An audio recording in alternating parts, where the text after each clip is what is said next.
Astăzi la Secrete de Stil vă prezentăm o terapie revoluționară pusă în practică cu ajutorul unui aparat de ultimă generație. Vorbim despre o tehnologie ce dă pielii o gură de aer proaspăt, iar efectele sunt de-a dreptul miraculoase. Până în prezent, aproape toate tratamentele aduceau din afara corpului oxigen în organism. Această tehnologie certificată determină organismul să producă mai mult oxigen.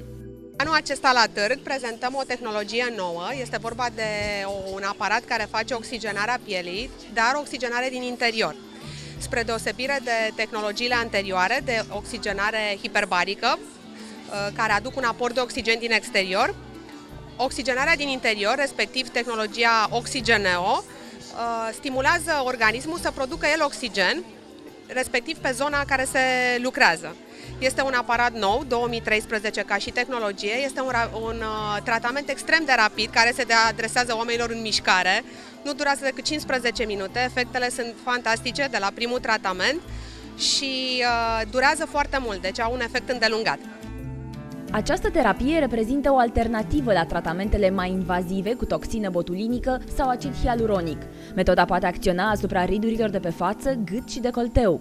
În plus, contribuie la eliminarea petelor de pe față sau mâini, stimulează regenerarea țesuturilor prin activarea directă și indirectă a fibrelor de colagen, elastină, fibrionogen. Este un proces natural, nu implică riscuri, se adresează aproape tuturor, deci tuturor tipologiilor de piele, foarte, foarte puține contraindicații și e foarte, foarte important efectul îndelungat. Datorită agenților conținuți, hidratează și redă aspectul strălucitor al pielii. Efectele sunt relativ durabile, întrucât plasarea substanțelor active, profund în derm, prelungește efectele. Senzația este plăcută, neexistând niciun fel de durere pe tot parcursul ședinței. Totul durează circa 25 de minute, iar apoi puteți ieși liniștită în lume, pentru că pielea nu are nevoie de nicio perioadă de refacere. Este perfectă. Aparatul realizează exfoliere, infuzie de substanță activă și oxigenare din interior. Deci, practic, este un 3 în 1, un viitor al tratamentului cosmetic, care acum se realizează în 2 ore și așa mai departe. Într-un sfert de oră facem tot ce trebuie pentru piele. Îndepărtăm celulele moarte, aducem un aport de acid hialuronic, vitamina A, vitamina C, tot ce trebuie tenului nostru, și pornim procesul de oxigenare. Are 2 etape tratamentul, prima parte de exfoliere, apoi un masaj în profunzime care ajută la absorbția ingredientelor active și toată lumea e fericită.